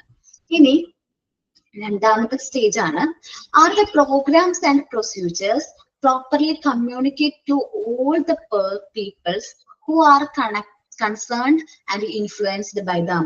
നമ്മൾ ഈ പ്രോഗ്രാംസും പ്രൊസീജിയേഴ്സും ഈ എംപ്ലോയീസ് ആയിട്ട് കമ്മ്യൂണിക്കേറ്റ് ചെയ്തിട്ടുണ്ടോ, പ്രോപ്പർ ആയിട്ട് അവരോട് കാര്യങ്ങൾ കമ്മ്യൂണിക്കേറ്റ് ചെയ്തിട്ടുണ്ടോ, അവർ ഇൻഫ്ലുവൻസ് ചെയ്തിട്ടുണ്ടോ എന്ന് നമ്മൾ എന്ത് ചെയ്യണം, ഉറപ്പുവരുത്തണം. How effective is implementation of programme. നമ്മൾ ഇംപ്ലിമെന്റ് ചെയ്തപ്പോ ഈ പ്രോഗ്രാം എങ്ങനെ എഫക്റ്റീവ് ഇംപ്ലിമെന്റേഷൻ ഓഫ് പ്രോഗ്രാം നമുക്ക് പറ്റിയോ, ഇങ്ങനെ ഇംപ്ലിമെന്റേഷൻ ആ പ്രോഗ്രാം നമ്മൾ നടപ്പിലാക്കിയപ്പോ എഫക്റ്റീവ് ആയിട്ട് പെർഫെക്റ്റ് ആയിട്ട് നമുക്ക് ആ ഇന്റർവ്യൂ അല്ലെങ്കിൽ സെലക്ഷൻ ചെയ്യാനായിട്ട് പറ്റിയോ എന്ന് നോക്കണം. അപ്പൊ അതിന് നമ്മൾ താഴെ പറയുന്ന ക്വസ്റ്റ്യൻസ് കൂടി നമ്മളൊന്ന് ആൻസർ ചെയ്യേണ്ടി വരും. Are the people execute the employment program properly trained to do so? അപ്പൊ എംപ്ലോയ്മെന്റ് പ്രോഗ്രാം അല്ലെങ്കിൽ നമ്മൾ ഇന്റർവ്യൂ കണ്ടക്ട് ചെയ്യാനായിട്ട് ഇന്റർവ്യൂവേഴ്സിന് ട്രെയിൻ ചെയ്തിട്ടുണ്ടോ ഇല്ലയോ? Actual performance of a programme at par with set target. നമ്മൾ ആക്ച്വൽ പെർഫോമൻസ് ഇവാലുവേറ്റ് ചെയ്തോ, നമ്മൾ ആ ടാർജറ്റ് അവരുടെ ആക്ച്വൽ പെർഫോമൻസും നമ്മൾ ഇന്റർവ്യൂ ചെയ്തപ്പോൾ ഇത്രയും കഴിവുണ്ടെന്ന് നമ്മളൊന്ന് എക്സ്പെക്ട് ചെയ്തിട്ടുണ്ടാവും, അതും മിറ്റ് ചെയ്തോ, ഈക്വൽ ആണോ, പാറാണോ, തുല്യമാണോ എന്ന് നോക്കും. Are the policies and procedure guidelines created and used? ഇനി പോളിസീസും പ്രൊസീജിയേഴ്സും നമ്മൾ കൊടുത്ത ഗൈഡ് ലൈൻസ് ഒക്കെ നോക്കി ക്രിയേറ്റ് ചെയ്തിരിക്കുന്ന അനുസരിച്ചിട്ടാണോ, നമ്മുടെ പോളിസിയും പ്രൊസീജിയർ കറക്റ്റ് ആയിട്ട് നമ്മൾ ക്രിയേറ്റ് ചെയ്തിട്ടുണ്ടോ, അത് യൂസ് ചെയ്തിട്ടുണ്ടോ എന്ന് വാലുവേറ്റ് ചെയ്യും. ദെൻ ഫീഡ്ബാക്ക് ആണ് നമ്മൾ നോക്കുന്നത്. ഫീഡ്ബാക്ക് എന്ന് പറഞ്ഞാൽ റെഫറൻസ് ചെക്ക് ഉണ്ടല്ലോ, റെഫറൻസ് ചെക്കിന് തന്നെയാണ് ഫീഡ്ബാക്ക് എന്ന് പറയുന്നത്. What kind of company image is developed in the eyes of the placement officers of university, college, public, private employment agencies regarding the methodology used by the company for executing its recruitment programs? അപ്പോൾ നമ്മൾ feedback നോക്കുന്നതെന്ന് വെച്ചിട്ടുണ്ടെങ്കിൽ നമ്മള് യൂണിവേഴ്സിറ്റീസിലും കോളേജിലും നമ്മളുടെ കമ്പനിനെ കുറിച്ച് അവരുടെ image എങ്ങനെയാണ്, public image എങ്ങനെയാണ്, അതേപോലെ private and public employment agency നമ്മളുടെ കമ്പനിനെ കുറിച്ച് അവരുടെ അഭിപ്രായം എന്താണ്. ഓക്കെ, ജസ്റ്റ് ഞാൻ എക്സാമ്പിൾ പറയാം. ടാറ്റ കൺസൾട്ടൻസി സർവീസ് ഇല്ലേ, അറിയോ നിങ്ങൾക്ക്? ടാറ്റ കൺസൾട്ടൻസി സർവീസ് കേട്ടിട്ടുണ്ടോ? ഇല്ല, കേട്ടിട്ടുണ്ട്. ഓക്കെ, നമ്മള് ഇന്ത്യയിൽ നിന്ന് ഒത്തിരി എംപ്ലോയീസിനെ സെലക്ട് ചെയ്ത് മറ്റ് കമ്പനീസിനും കാര്യങ്ങൾക്കും വേണ്ടിയിട്ടൊരു പ്രൊവൈഡ് ചെയ്യുന്ന ഒരു ഏജൻസി തന്നെയാണ്, നല്ലൊരു ഏജൻസിയാണ് ടാറ്റ എന്ന് പറയുന്നത്. അല്ലെങ്കിൽ നമുക്ക് ടാറ്റയുടെ ഏതൊരു കമ്പനിയിൽ ജോലി കിട്ടിയെന്ന് പറഞ്ഞിട്ടുണ്ടെങ്കിൽ പുറത്ത്, ഇപ്പൊ ഇന്ത്യക്ക് പുറത്തല്ല, കേരളത്തിന് പുറത്ത് ടാറ്റയുടെ ഒരു കമ്പനിയിൽ ജോലി കിട്ടിയെന്ന് പറഞ്ഞു കഴിഞ്ഞാൽ അവരുടെ ലൈഫ് സെറ്റിൽഡ് ആണെന്നാണ് ഒരു അഭിപ്രായം. ഫുൾ ലൈഫ് അവരുടെ സെറ്റിലാണ്. അത്രയും ഇതൊരു ഗവൺമെന്റ് ജോബ് കിട്ടുന്ന പോലെയാണ് എന്ത് ടാറ്റയുടെ കമ്പനിയിൽ ജോലി കിട്ടിയെന്ന് പറയുമ്പോൾ ഗവൺമെന്റ് ജോലിക്ക് തുല്യമായിട്ടാണ് ചിലർ അതിനെ ട്രീറ്റ് ചെയ്യുന്നത്. അതെന്തുകൊണ്ടാണ്? ആ ഒരു കമ്പനിയുടെ ഇമേജ് ആണ്, അല്ലെങ്കിൽ ഗുഡ് വിൽ ആണ്. നമ്മളിൽ ആ ഒരു കമ്പനിനെ കുറിച്ച് ചിന്തിക്കുമ്പോൾ നമുക്കൊരു നല്ല ഗുഡ് വിൽ ഫീൽ ചെയ്യുന്നില്ല. അതെന്തുകൊണ്ടാണ്? ആ ഒരു കമ്പനിക്ക് ഇത്രയും നാള് നമ്മുടെ മാർക്കറ്റിൽ അല്ലെങ്കിൽ നമ്മുടെ സൊസൈറ്റി ക്രിയേറ്റ് ചെയ്യാൻ പറ്റിയ ഗുഡ് വിൽ ആണ് നമുക്കത് സ്റ്റേറ്റ് ചെയ്യുന്നത്. അപ്പോൾ അവരുടെ ആ ഒരു ഇമേജ് എങ്ങനെയാണ്, കമ്പനിയുടെ ഇമേജ് എങ്ങനെയാണ്, ഈ പറഞ്ഞ യൂണിവേഴ്സിറ്റീസിലും കോളേജുകളിലും പബ്ലിക് ആൻഡ് പ്രൈവറ്റ് എംപ്ലോയ്മെന്റ് ഏജൻസികളിലൊക്കെ അവരുടെ ഇമേജ് എങ്ങനെയാണെന്ന് നമ്മൾ എന്ത് ചെയ്യും, ഇവാലുവേറ്റ് ചെയ്യും. As a research be conducted on currently hired employees and the applicants discard in order to find out treatment given to them by the company during the selection procedure. നമ്മളിപ്പോ current higher ചെയ്ത എംപ്ലോയീസിന്റെ അടുത്തും അതേപോലെ reject ചെയ്ത employees ഉണ്ടല്ലോ അവരുടെ അടുത്തും നമ്മൾ എന്ത് ചെയ്യും, ഇന്റർവ്യൂ കണ്ടക്ട് ചെയ്യും. എന്ന് വെച്ചാല് റിസർച്ച് കണ്ടക്ട് ചെയ്യും. അവരെ നിങ്ങൾ ഇന്റർവ്യൂ ചെയ്ത സമയത്ത് നിങ്ങൾക്ക് കറക്റ്റ് ആയിട്ടുള്ള ക്വസ്റ്റ്യൻസ് ആണ് ചോദിച്ചത്, നിങ്ങൾക്ക് മിസ്ലീഡ് ചെയ്യുന്നുണ്ടായിരുന്നോ, അല്ലെങ്കിൽ നിങ്ങൾ ഹാപ്പി ആണോ, ഇന്റർവ്യൂ കണ്ടക്ട് ചെയ്യുമ്പോൾ ഹാപ്പി ആണോ എന്ന് ചോദിക്കും. അപ്പോൾ നമ്മള് ഇപ്പൊ ഇവൺ ഇഫ് നമ്മൾ സെലക്ട് ചെയ്തില്ലെങ്കിലും ഇന്റർവ്യൂവിൽ നമ്മൾ ട്രീറ്റ് ചെയ്ത രീതി നല്ലതാണെങ്കിൽ നമ്മൾ എന്ത് പറയുള്ളൂ, നന്നായിട്ട് തന്നെയാണ് ട്രീറ്റ് ചെയ്തത്, പക്ഷെ എന്റെ പോരായ്മകൾ അവരെനിക്ക് പറഞ്ഞു തന്നു, അതുകൊണ്ട് എനിക്ക് കാര്യങ്ങൾ മനസ്സിലാക്കി ഞാൻ ബെറ്റർ ആയിട്ട് എന്റെ ഇംപ്രൂവ്മെന്റ്സ് ഞാൻ ബെറ്റർ കൊണ്ടുവരാനായിട്ട് ശ്രമിക്കും എന്നൊക്കെ പറയുകയാണെങ്കിൽ അപ്പൊ നമ്മൾ നല്ല രീതിയിലാണ് കമ്പനി എന്ത് ചെയ്തത്, എംപ്ലോയീസിനെ ട്രീറ്റ് ചെയ്തത് നമുക്ക് മനസ്സിലാവും. But is the number of candidates who have refused to join the organization due to poor working environment, low salary package or poor image, etc. ചില കാൻഡിഡേറ്റ്സ്, ചില നമ്പർ ഓഫ് കാൻഡിഡേറ്റ്സ് എന്ത് ചെയ്യും, നമ്മൾ ആ കമ്പനിയിൽ വർക്ക് ചെയ്യാനായിട്ട് താല്പര്യം പ്രകടിപ്പിക്കില്ല. കാരണം may be poor working condition ആവാം, ലോ സാലറി പാക്കേജ് ആവാം, അല്ലെങ്കിൽ കമ്പനിയുടെ ഇമേജ് കുറവായതുകൊണ്ടാവാം. അത് എന്തുകൊണ്ടാണ് നിങ്ങൾ കമ്പനിയിൽ വർക്ക് ചെയ്യാത്തത് എന്നും കൂടി നമ്മൾ അവരുടെ അടുത്ത് ചോദിക്കും. റിജക്ട് ചെയ്യുമോ, നമ്മൾ അവർക്ക് എംപ്ലോയ്മെന്റ് ഓഫർ ലെറ്റർ കൊടുത്തു, അവർ റിജക്റ്റ് ആണ് ചെയ്യണമെങ്കിൽ നമ്മൾ അവരോട് കമ്മ്യൂണിക്കേറ്റ് ചെയ്യും. എന്തുകൊണ്ടാണ് നിങ്ങൾ ഞങ്ങളുടെ കമ്പനിയിൽ വർക്ക് ചെയ്യാത്തത്, റീസൺ എന്താണ്, ഒരു വാലിഡ് ആയിട്ടുള്ള റീസൺ പറയണം എന്ന് പറഞ്ഞു. ഇനി analyse of the result. Okay, ഇനി ലാസ്റ്റ് സ്റ്റെപ്പ് ആണ്, ലാസ്റ്റ് ആണ് എന്ത്, നമ്മുടെ റിസൾട്ട് അനലൈസ് ചെയ്യാം. What are the performance level of new recruiter, നമ്മൾ പുതുതായിട്ട് റിക്രൂട്ട് ചെയ്ത എംപ്ലോയീസിന്റെ പെർഫോമൻസ് ലെവൽ എന്താണെന്ന് വാലിഡേറ്റ് ചെയ്യും. Out of the total number of applicants how many were recruited, നമ്മൾ ഒരു നമുക്ക് വന്നിട്ടുള്ള ആപ്ലിക്കേഷൻ എത്ര പേര് നമ്മൾ റിക്രൂട്ട് ചെയ്തു എന്ന് നോക്കും. Out of the total number of candidates how many were able to complete probation period successfully, നമ്മൾ റിക്രൂട്ട് ചെയ്ത കാൻഡിഡേറ്റ്സിന് പ്രൊബേഷൻ പീരീഡ് ഉണ്ട്, 1 year or 6 months ഒക്കെ ആയിരിക്കും. ആ പ്രൊബേഷൻ പീരീഡ് കറക്റ്റ് ആയിട്ട് സക്സസ്ഫുള്ളി കംപ്ലീറ്റ് ചെയ്യാൻ എത്ര കാൻഡിഡേറ്റ്സിന് പറ്റി എന്ന് നോക്കും. What are the percentage of applicants who resigned because what was communicated to them during the interview did not match with the exact job condition. അപ്പോൾ എത്ര പെർസെന്റേജ് ഓഫ് ആപ്ലിക്കൻസ് ആണ് resign ചെയ്തിരിക്കുന്നത് എന്ന് നമ്മൾ ഇവാലുവേറ്റ് ചെയ്യും. മേ ബി റിസൈൻ ചെയ്യാനുള്ള കാരണം എന്താണ്, റിസൈൻ ചെയ്യാൻ വരുന്ന കാരണം വെച്ചിട്ടുണ്ടെങ്കിൽ ബിക്കോസ് നമ്മൾ ഇന്റർവ്യൂവിന്റെ സമയത്ത് കമ്മ്യൂണിക്കേറ്റ് ചെയ്തതും അതേപോലെ തന്നെ നമ്മള് ലാസ്റ്റ് എന്താണ് ഇന്റർവ്യൂവിന്റെ സമയത്ത് കമ്മ്യൂണിക്കേറ്റ് ചെയ്തതും പിന്നെ നമ്മള് ലാസ്റ്റ് എന്താണ് അവർ എക്സ്ട്രാക്ട് ബാക്കി ജോബ് കണ്ടീഷനും തമ്മിൽ മാച്ച് ആവാതെ വരുമ്പോൾ മേ ബി അവർ എന്തെങ്കിലും റിസൈൻ ചെയ്യാനുള്ള ചാൻസ് ഉണ്ട്. അങ്ങനെ റിസൈൻ ചെയ്യുന്നതിന്റെ കാരണം എന്താണെന്ന് ചോദിക്കും. What is the percentage of turnover due to inappropriate selection, നമ്മൾ ഇൻഅപ്രോപ്രിയേറ്റ് സെലക്ട് ചെയ്ത് കഴിഞ്ഞാൽ നമ്മൾ എംപ്ലോയീസ് എന്ത് ചെയ്യും, കൊഴിഞ്ഞു പോകും അല്ലെങ്കിൽ റിസൈൻ ചെയ്ത് പോകും. അതിന്റെ പെർസെന്റേജ് എത്രയാണ് എന്ന് ഇവാലുവേറ്റ് ചെയ്യും. What is the contribution of selection method used such as test, interview, medical examination, etc. to overall selection program? നമ്മൾ സെലക്ഷൻ മെത്തേഡുകൾ ഏതാണ് യൂസ് ചെയ്തത്, ടെസ്റ്റ് ആണോ, ഇന്റർവ്യൂ ആണോ, മെഡിക്കൽ എക്സാമിനേഷനെ കുറിച്ച് ഡീറ്റെയിൽസ് ഒക്കെ നമ്മൾ എന്ത് ചെയ്യും, അത് നമ്മൾ എന്തൊക്കെയാണെന്നുള്ളത് ഇവാലുവേറ്റ് ചെയ്യും. Did the forecast done by the selection tool prove true? നമ്മൾ സെലക്ഷൻ ടൂൾ യൂസ് ചെയ്തല്ലോ, സെലക്ഷൻ മെത്തേഡ് യൂസ് ചെയ്ത് നമ്മൾ ഫോർകാസ്റ്റ് ചെയ്തല്ലോ, പ്രെഡിക്ട് ചെയ്തില്ലേ, അത് കറക്റ്റ് ആണോ, ട്രൂ ആണോ, അതേപോലെ പെർഫോമൻസ് ആ എംപ്ലോയിയുടെ പെർഫോമൻസ് വെച്ചിട്ട് നമ്മളത് ഇവാലുവേറ്റ് ചെയ്യും. Are the selection device used validated properly, നമ്മൾ സെലക്ഷൻ ഡിവൈസ് യൂസ് ചെയ്തിരിക്കുന്നത് കറക്റ്റ് ആണോ എന്ന് നോക്കൂ കേട്ടോ.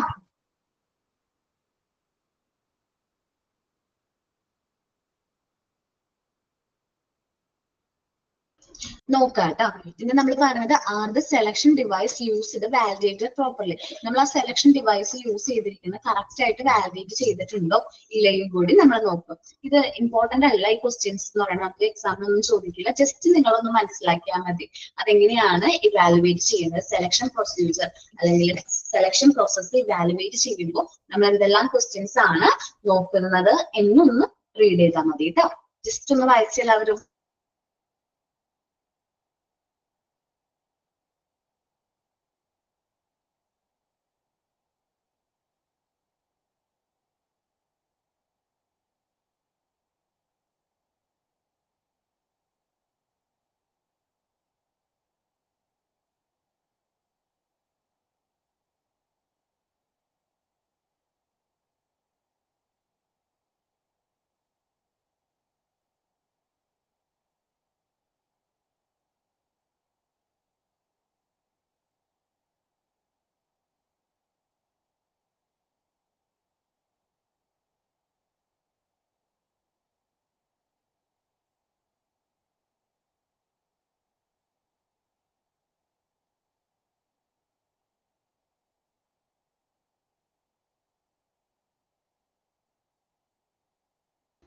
ഒത്തിരി സ്ട്രെസ് ചെയ്ത് പഠിക്കണ്ട, കാരണം എന്താണ് ഈ ടോപ്പിക് ഇമ്പോർട്ടന്റ് അല്ല, അതിൽ കൂടുതൽ നമുക്ക് ഇമ്പോർട്ടന്റ് ആയിട്ടുള്ള ഒരുപാട് ടോപ്പിക് കവർ ചെയ്യാണ്ട് ജസ്റ്റ് ഒന്ന് റീഡ് ചെയ്ത് നോക്കിയാൽ മതി. നമ്മുടെ സെലക്ഷൻ പ്രൊസീജിയർ കറക്റ്റ് ആണോ എന്ന് ഇവാലുവേറ്റ് ചെയ്യുന്ന ഒരു എന്താ പറയാ കുറച്ച് ക്വസ്റ്റ്യൻസ്, അത് ഇവാലുവേറ്റ് ചെയ്യാൻ നമ്മൾ യൂസ് ചെയ്യുന്ന കുറച്ച് ക്വസ്റ്റ്യൻസ് ആണ്. ഇമ്പോർട്ടന്റ് അല്ല, ഞാൻ പക്ഷേ നമ്മളത് റീഡ് ചെയ്തില്ലെങ്കിൽ ആ ഒരു പോർഷൻ എടുത്തില്ല എന്നുള്ളൊരു ഇതുണ്ടാവില്ലേ, അപ്പൊ അതുകൊണ്ടാണ് ഞാനത് എടുത്തേട്ടാ.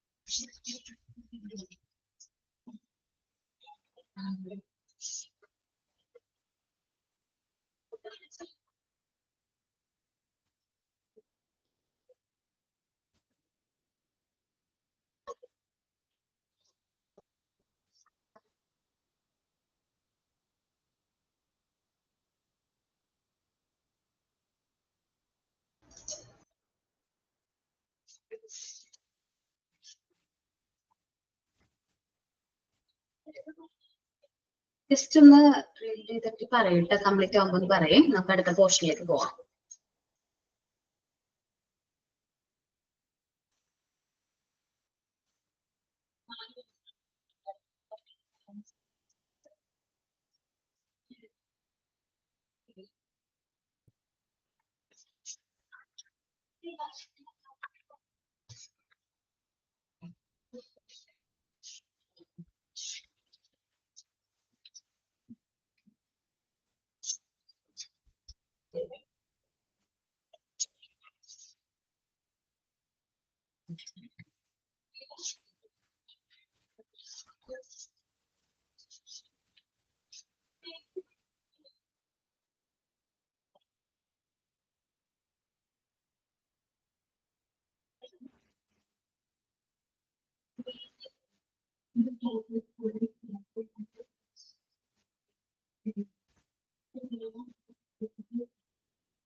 ഓക്കെ, നമുക്ക് ഇനി നമ്മൾ നോക്കുന്നത് ബാരിയേഴ്സ് ഓഫ് സെലക്ഷൻ ആണ്.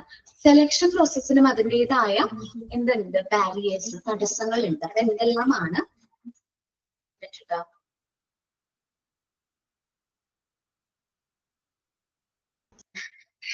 എന്തെല്ലാമാണ് സെലക്ഷൻ പ്രോസസ്സിന്റെ ബാരിയേഴ്സ് എന്നാണ് നമ്മൾ നോക്കുന്നത് കേട്ടോ.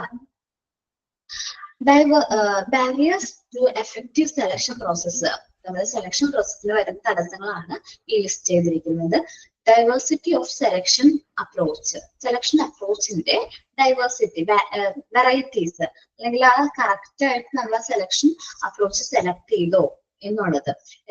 എല്ലാ എംപ്ലോയീസിനും അല്ലെങ്കിൽ എല്ലാ ഇന്റർവ്യൂസിനും നമുക്ക് പറയാൻ പറ്റുമോ അവർ സെലക്ട് ചെയ്ത കാൻഡിഡേറ്റ് പെർഫെക്റ്റ് ആണെന്ന്? അങ്ങനെ പറയാൻ പറ്റില്ല. കാരണം നമ്മളുടെ ഒരു അസംഷനും നമ്മുടെ ഫോർകാസ്റ്റ് ഒക്കെയാണ് അവരെ നമ്മൾ സെലക്ട് ചെയ്യാനുണ്ടായ ഒരു കാരണം. നമുക്ക് പെട്ടെന്ന് പറയാൻ പറ്റില്ല നമ്മൾ സെലക്ട് ചെയ്ത എംപ്ലോയി പെർഫെക്റ്റ് ആണ് നമുക്ക് ഒറ്റയടിക്ക് പറയാനായിട്ട് പറ്റില്ല. ചേഞ്ചസ് ഇൻ ഓർഗനൈസേഷൻ എൻവയോൺമെന്റ്, നമുക്കറിയാം time to time organisation environment എന്ത് ചെയ്തുകൊണ്ടിരിക്കുകയാണ്, ചെയ്തുകൊണ്ടിരിക്കുകയാണ്.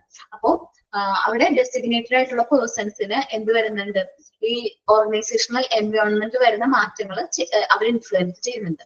അപ്പോ നമുക്ക് അവർക്ക് നല്ലൊരു working place, unskilled working place, stable ആയിട്ടുള്ള വർക്കിംഗ് പ്ലേസ് നമുക്ക് പ്രൊവൈഡ് ചെയ്യാനായിട്ട് പറ്റില്ല. മേ ബി നമ്മൾ അപ്ഡേറ്റഡ് ആയിക്കൊണ്ടിരിക്കുന്നത്. ടീച്ചേഴ്സിന്റെ കേസ് ആണെങ്കിൽ ഞങ്ങൾ പഠിക്കുമ്പോൾ ഓരോ കാര്യങ്ങളും പുതിയത് പഠിച്ചുകൊണ്ടിരിക്കണം. ഒരുപാട് കാര്യങ്ങൾ നമ്മൾ എന്ത് ചെയ്യേണ്ടത്, റെഫർ ചെയ്യേണ്ടതായിട്ട് വരും. നമ്മൾ എപ്പോഴും അപ്ഡേറ്റഡ് ആയിക്കൊണ്ടിരിക്കണം. അപ്പൊ ഇപ്പൊ ടീച്ചറിന്റെ ജോബ് അല്ല, ഒരു അക്കൗണ്ടിന്റെ ജോബാന്ന് വിചാരിക്കും. പുതിയൊരു സോഫ്റ്റ്വെയർ ഇൻട്രൊഡ്യൂസ് ചെയ്തു. സോ നമ്മൾ എന്ത് ചെയ്യണം, അത് അപ്ഡേറ്റഡ് ആയിരിക്കണം. എന്നാൽ മാത്രമേ നമുക്ക് ആ ഒരു കമ്പനിയിൽ എന്ത് ചെയ്യാൻ പറ്റുള്ളൂ, ജോലി ചെയ്യാനായിട്ട് പറ്റുള്ളൂ. നമുക്കറിയാം സെലക്ഷന്റെ ലിമിറ്റേഷനിൽ പറഞ്ഞിട്ടുണ്ടായിരുന്നു, എന്താണ്, ടൈം കൺസ്യൂമിങ് പ്രോസസ് ആണ്, അതേപോലെ തന്നെ എക്സ്പെൻസീവ് പ്രോസസ് ആണ് എന്താ സെലക്ഷൻ എന്ന് പറയുന്നത്. ഒത്തിരി ടൈം എടുക്കുന്ന ഒരു പ്രോസസ് ആണ്. അതേപോലെ എക്സ്പെൻസ് ഭയങ്കര കൂടുതലാണ്. പ്രിസംഷൻ എന്ന് വെച്ചാല് ഒരു lack of ability to understand that correctly, ഒരു പ്രഡിക്ഷൻ ആണ് അല്ലെ, നമ്മൾ പ്രെഡിക്റ്റ് ചെയ്യാണ് അല്ലെ, പ്രിസംഷൻ ആണ്. പക്ഷെ നമ്മളത് ആള് കറക്റ്റ് ആയിരിക്കും, ആ എംപ്ലോയി പെർഫെക്റ്റ് ആയിട്ട് ചെയ്യും എന്ന് നമ്മൾ പ്രെഡിക്റ്റ് ചെയ്യാണ്. ഫെയർനെസ്നെസ് എന്ന് വെച്ചിട്ടുണ്ടെങ്കിൽ നമ്മൾ ഡിസ്ക്രിമിനേഷൻ കാണിക്കൂലേ, നമുക്ക് ഒരാളെ പരിചയമുണ്ട്, നമുക്ക് അത്യാവശ്യം നന്നായിട്ട് അറിയാവുന്ന ഒരാളാണെങ്കിൽ മേ ബി അവിടെ എന്ത് കാണിക്കാനുള്ള ചാൻസ് ഉണ്ട്, എന്ത് ഡിസ്ക്രിമിനേഷൻ കാണിക്കാനുള്ള ചാൻസ് ഉണ്ട്. കാരണം നമുക്ക് ഫേവറബിൾ ആയിട്ടുള്ള ആളിനെയും നമ്മൾ സെലക്ട് ചെയ്യണത്. അപ്പൊ സെലക്ഷൻ പ്രോസസ് അപ്പോഴും അതൊരു ബാരിയർ ആണ്.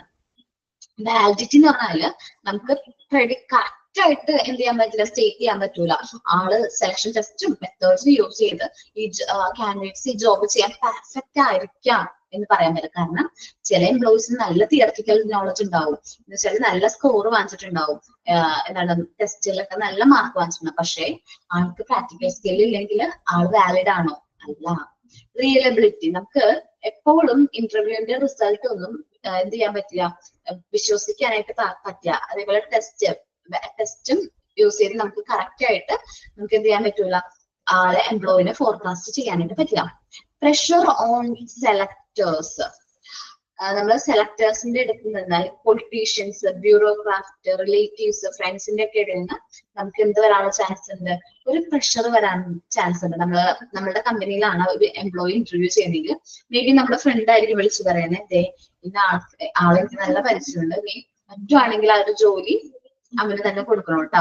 മേ ബി നമ്മുടെ ഫ്രണ്ട്ഷിപ്പിന്റെ വാല്യൂ ആലോചിച്ചിട്ട് നമ്മൾ എന്ത് ചെയ്യും? നമ്മൾ ആ എംപ്ലോയിക്ക് ജോലി കൊടുക്കും. പക്ഷെ നമ്മൾ ആ എംപ്ലോയിനെ സെലക്ട് ചെയ്ത് കഴിയുമ്പോഴായിരിക്കും മനസ്സിലാക്കുന്നത് ആ ഒരു എംപ്ലോയി നമ്മൾ ഉദ്ദേശിച്ച കഴിവുള്ള വ്യക്തി അല്ല എന്നുള്ളത്. മേ ബി അതൊരു പ്രഷറാണ്. കാരണം സെലക്ടേഴ്സ് ആ ഒരു പ്രഷർ അനുഭവിക്കുമ്പോഴേ അവർക്കത് ഒരു ഫീലിംഗ് ആണ്. കാരണം അവർക്ക് കറക്റ്റ് ആയിട്ട് എന്ത് ചെയ്യാൻ പറ്റിയ തീരുമാനങ്ങൾ എടുക്കാനായിട്ട് പറ്റില്ല. ഓക്കെ, നമുക്ക് നോക്കാം കേട്ടോ. Barriers to effective selection are follows. താഴെ പറയുന്നതാണ് effective selection face ചെയ്യുന്ന barriers. First one, diversity of selection approach. The variety of selection approach and test represent there is no perfect way to choose the manager. അപ്പോ നമുക്ക് ഒരുപാട് selection അപ്രോച്ചുകൾ ഉണ്ട്, ഒരുപാട് ടെസ്റ്റുകൾ ഉണ്ട്. ഇതെല്ലാം എന്താ പറയുന്നത്? ഒരു പെർഫെക്റ്റ് വേ ഇല്ല, സെലക്ഷന് വേണ്ടിയിട്ട് ഒരു പെർഫെക്റ്റ് വേ ഇല്ല എന്ന് തന്നെയാണ് സ്റ്റേറ്റ് ചെയ്യുന്നത്. ഇനി changing the organisational environment. Organizational environment has the tendency to change with the period of time. Time to time, organizational environment അതെന്ത് ചെയ്തുകൊണ്ടിരിക്കും? ചേഞ്ച് ചെയ്തുകൊണ്ടിരിക്കും. The organizational environment is also influenced by designated persons. ചില organisational environment influence ചെയ്യുന്ന ഒരുപാട് designated ആയിട്ടുള്ള persons ഉണ്ട്. Managers, CEO, അതേപോലെ ഒരുപാട് പേഴ്സൺസ് ഉണ്ട്. Everyone has its unique working style. ഓരോ എംപ്ലോയീസ്, ഓരോ മാനേജർക്കും അവരുടേതായ ഒരു അൺക്യൂൻ ആയിട്ടുള്ള വർക്കിംഗ് സ്റ്റൈൽ ഉണ്ട്. And as a result they include different managerial values and style as then when they come in to power. അപ്പൊ ഞാൻ ചെയ്യുന്ന പോലെ ആയിരിക്കില്ല മറ്റൊരു വ്യക്തി എന്ത് ചെയ്യുന്നത്, ഇപ്പൊ ക്ലാസ് എടുക്കുന്നത്. മേ ബി എന്നെക്കാൾ പെർഫെക്റ്റ് ആയിട്ട് എടുക്കും. അപ്പൊ ഓരോ വ്യക്തിക്കും അതിനേക്കാളും ഒരാളെക്കാളും മറ്റൊരാൾക്ക് സ്റ്റൈൽ ഓഫ് ഡെലിവറി. ഇപ്പൊ നമ്മൾ ക്ലാസ്സിന്റെ കാര്യം പറയുകയാണെങ്കിൽ ഓരോ ടീച്ചേഴ്സും എൻറ്റയർലി ഡിഫറെന്റ് ആണ്. നിങ്ങൾ കാണുന്ന 3 ടീച്ചേഴ്സിനെ കാണുമെങ്കിലും ആ 3 ടീച്ചേഴ്സിന്റെയും സ്റ്റൈൽ ഓഫ് ടീച്ചിങ് എങ്ങനെയാണ്? എൻറ്റയർലി ഡിഫറെന്റ് ആണ്. അപ്പൊ അതേപോലെ തന്നെയാണ് മാനേജ്മെന്റ്. ഒരു മാനേജർ ചെയ്യുന്ന പോലെ ആയിരിക്കില്ല മറ്റൊരു മാനേജറിന്റെ വർക്കും കാര്യങ്ങളും. അത് സ്റ്റൈല് വേറെ ആയിരിക്കും, വർക്കിംഗ് സ്റ്റൈല് വേറെ ആയിരിക്കും. ഓക്കെ, അത് അദ്ദേഹത്തിൻ്റെതായ കഴിവ്, അദ്ദേഹത്തിൻ്റെതായ എക്സ്പീരിയൻസിൽ നിന്ന് ഡെറൈവ് ചെയ്ത് വന്നതാണ്. Thus, the techniques and instruments used for selection process are not a definite way to forecast what will people will do. നമുക്ക് സെലക്ഷൻ പ്രോസസ്സിൽ യൂസ് ചെയ്യുന്ന എന്താണ് ടെക്നിക്സ് വെച്ച് നമുക്ക് കറക്റ്റ് ആയിട്ട് പ്രെഡിക്ട് ചെയ്യാൻ പറ്റില്ല. എന്താണ് ആ വ്യക്തി ചെയ്യാൻ പോകുന്നത് എന്ന് നമുക്ക് ശരിക്കും പ്രെഡിക്ട് ചെയ്യാൻ പറ്റില്ല. Even if they have the capacity of doing it. അവർക്ക് അത് ചെയ്യാനുള്ള കഴിവുണ്ടെങ്കിൽ പോലും അത് അവർ എങ്ങനെ ചെയ്യും എന്നുള്ളത് നമുക്ക് എന്ത് ചെയ്യാൻ പറ്റില്ല, പ്രെഡിക്ട് ചെയ്യാൻ പറ്റില്ല. അതേപോലെ നമ്മുടെ ഓർഗനൈസേഷൻ എൻവയോൺമെന്റ് അനുസരിച്ച് അവർക്ക് മാറാൻ പറ്റുമോ എന്നുള്ളത് ഒരു ചോദ്യമാണ്. ഓക്കെ, ഇനി ടൈം ആൻഡ് കോസ്റ്റ് എക്സ്പെൻസ്. നമ്മൾ ഡിമെറിറ്റ്സ്, സെലക്ഷന്റെ ഡിമെറിറ്റ്സിൽ പറഞ്ഞിട്ടുണ്ടായിരുന്നു. സെലക്ഷൻ എന്ന് പറയുന്നത് വളരെ ടൈം കൺസ്യൂമിംഗ് പ്രോസസ് ആണ്, as well as expensive process ആണ്. Most important element in selection and recruitment process are time and cost. Main ആയിട്ടുള്ള ഇമ്പോർട്ടന്റ് ആയിട്ടുള്ള എലമെന്റ്സ് ആണ് ടൈം. നമുക്ക് ഒത്തിരി ടൈം എടുക്കും ഒരു എംപ്ലോയിനെ, കറക്റ്റ് എംപ്ലോയിനെ സെലക്ട് ചെയ്യാൻ ഒത്തിരി ടൈംസ് നമ്മൾ എടുക്കും. അതേപോലെ കോസ്റ്റ് നമുക്ക് വരും, ഒത്തിരി ചെലവ് വരാറുണ്ട്. നമ്മൾ ഇന്റർവ്യൂ കണ്ടക്ട് ചെയ്യണം, അതിന് പ്ലേസ്, വെന്യൂ, പിന്നെ ഇന്റർവ്യൂവർക്ക് പേയ്മെന്റ് പോകും, ഒത്തിരി അഡ്വർടൈസ്മെന്റിന് വരുന്ന ചെലവ്, അങ്ങനെ ഒത്തിരി ചെലവ് നമുക്ക് വരുന്നുണ്ട്. It become necessary to recognise these elements such as. എന്തെല്ലാമാണ് എക്സ്പെൻസ് വരുന്നത് നമുക്ക് നോക്കാം. അഡ്വർടൈസ്മെന്റ് എക്സ്പെൻസസ്, ഏജൻസിക്ക് ഇനി ഫീ കൊടുക്കുന്നുണ്ടെങ്കിൽ അത്, cost of test materials, test നമ്മൾ ചെയ്യണം, ഇന്റർവ്യൂ കണ്ടക്ട് ചെയ്യണ്ടേ, അല്ലെങ്കിൽ സെലക്ഷൻ ടെസ്റ്റ് കണ്ടക്ട് ചെയ്യണേ, അതിന് വരുന്ന ചെലവ്, time spend in the interview process, interview പ്രോസസ്സിന് നമ്മൾ പ്രൊവൈഡ് ചെയ്യുന്ന time, cost incurred in reference check, നമ്മൾ റെഫറൻസ് ചെക്ക് ചെയ്യുമെന്ന് പറഞ്ഞു, റെഫറൻസ് ചെക്കിന് വരുന്ന ചെലവുകൾ, മെഡിക്കൽ എക്സാമിനേഷൻ കണ്ടക്ട് ചെയ്യണമെങ്കിൽ നമ്മൾ ഫിസിഷ്യന് നമ്മൾ പേയ്മെന്റ് കൊടുക്കണം, അങ്ങനെ വരുന്ന ചെലവുകൾ. ഇത്രയും എക്സ്പെൻസ് ഒരു സെലക്ഷൻ ആയിട്ട് എന്ത് ചെയ്യുന്നുണ്ട്, റിലേറ്റ് ചെയ്യുന്നുണ്ട്. അപ്പൊ ടൈം ആൻഡ് കോസ്റ്റ് എക്സ്പെൻസ് ഇതിന് ഇമ്പോർട്ടന്റ് ഒരു ബാരിയർ ആണ്. ഇനി പ്രിസെപ്ഷൻ ആണ്. Another barrier is selecting the right candidates is lack of ability to understand others correctly. നമുക്ക് ആ ഒരു ആളുടെ എബിലിറ്റീസ് കറക്റ്റ് കറക്റ്റ് ആയിട്ട് മനസ്സിലാക്കാൻ പറ്റിയില്ലെങ്കിൽ നമ്മൾ സെലക്ട് ചെയ്യുന്ന കാൻഡിഡേറ്റ് കറക്റ്റ് ആയിരിക്കോ? അല്ല, മേ ബി അവിടെ ഒരു പ്രശ്നം വരും. എന്ന് വെച്ചാൽ നമുക്ക് കറക്റ്റ് ആയിട്ട് സെലക്ട് ചെയ്യാൻ പറ്റില്ല.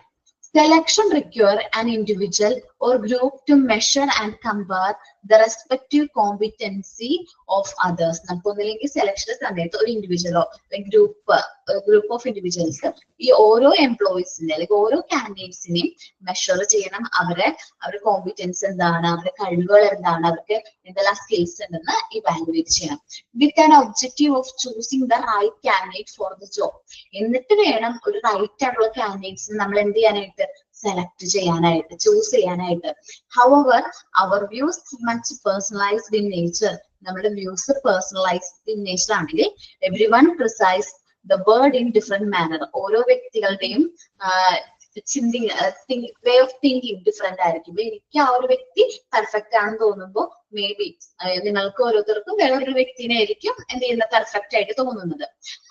അപ്പൊ ഓരോ വ്യക്തിയുടെയും എന്താ പറയാ ആ ഒരു predictions different ആയിരിക്കും. Our restricted perceptions ability is clearly an uncertain barrier to a logical selection of the people. രണ്ട് ഇന്റർവ്യൂസ് ഉണ്ട്. ഒരാള് ഇന്ന വ്യക്തിയാണ് പെർഫെക്റ്റ് എന്ന്, മറ്റൊരാള് ഇന്ന വ്യക്തിയാണ് പെർഫെക്റ്റ് എന്ന് പറഞ്ഞു. അപ്പൊ തന്നെ അവിടെ ലോജിക്കലി ഒരു സെലക്ഷൻ പ്രോസസ് കറക്റ്റ് ആയിട്ട് ചെയ്യാൻ പറ്റുമോ? ഇല്ല. അവിടെ അൺസർട്ടൻ ആണ്. ഇതിൽ ഏത് വ്യക്തിയാണ് പെർഫെക്റ്റ് എന്നുള്ളത് നമുക്ക് എന്ത് ചെയ്യാൻ പറ്റില്ല, പ്രെഡിക്റ്റ് ചെയ്യാനായിട്ട് പറ്റില്ല. അപ്പൊ പ്രിസംപ്ഷൻ വരാനുള്ള ചാൻസ് ഉണ്ട്. നമ്മൾ പ്രെഡിക്ട് ചെയ്യുന്ന വ്യക്തി മേ ബി എന്താവാനുള്ള ചാൻസ് ഉണ്ട്, റോങ് ആവാനുള്ള ചാൻസ് ഉണ്ട്. അതേപോലെ ഓരോ വ്യക്തികളുടെയും കാഴ്ചപ്പാടുകൾ എൻറ്റയർലി ഡിഫറെന്റ് ആണ്. ഇപ്പൊ ഒരു എക്സ്പീരിയൻസ്ഡ് ആയിട്ടുള്ള ഒരാള് സെലക്ട് ചെയ്യുമ്പോൾ ചെയ്യുന്ന പോലെ ആയിരിക്കും ഒരു ഫ്രഷർ സെലക്ട് ചെയ്യുമ്പോൾ. ഫ്രഷർ പറയുകയാണെങ്കിൽ എംപ്ലോയി പെർഫെക്റ്റ് ആയിരിക്കും. നമ്മുടെ യൂത്ത് ആണ്, അതുകൊണ്ട് കാര്യങ്ങൾ കറക്റ്റ് ആയിട്ട് ചെയ്യാൻ പറ്റും. അപ്പോ ഏജ്ഡ് ആയിട്ടുള്ള ആൾ പറയാണ് ഈ എംപ്ലോയിക്ക് എക്സ്പീരിയൻസ് ഉണ്ട്, നമ്മൾ സെലക്ട് ചെയ്യാൻ ഉദ്ദേശിക്കുന്ന എംപ്ലോയി സിമിലർ ഫീൽഡിൽ വർക്ക് ചെയ്ത വ്യക്തിയാണ്, സോ അദ്ദേഹത്തിന് ഈ ഒരു ജോബ് നല്ല രീതിയിൽ ചെയ്യാൻ പറ്റും. രണ്ടുപേരും തമ്മിൽ ഇവിടെ എന്ത് വരാനുള്ള ചാൻസ് ഉണ്ട്, ക്ലാഷ് വരാനുള്ള ചാൻസ് ഉണ്ട്. അപ്പൊ ഓരോ വ്യക്തിയുടെയും പോയിന്റ് ഓഫ് വ്യൂ എന്നാണ് നമ്മൾ എന്ത് ചെയ്യുന്നത്, സെലക്ഷൻ കണ്ടക്ട് ചെയ്യുന്നത്. ഓക്കെ, ഒന്ന് റീഡ് ചെയ്ത് 4 പോയിന്റ്.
ഓക്കെ, ഞാൻ ഇവിടെ വെച്ച് സ്റ്റോപ്പ് ചെയ്യാണ്. ബാക്കി നെക്സ്റ്റ് ക്ലാസ്സിൽ എടുക്കാം കേട്ടോ.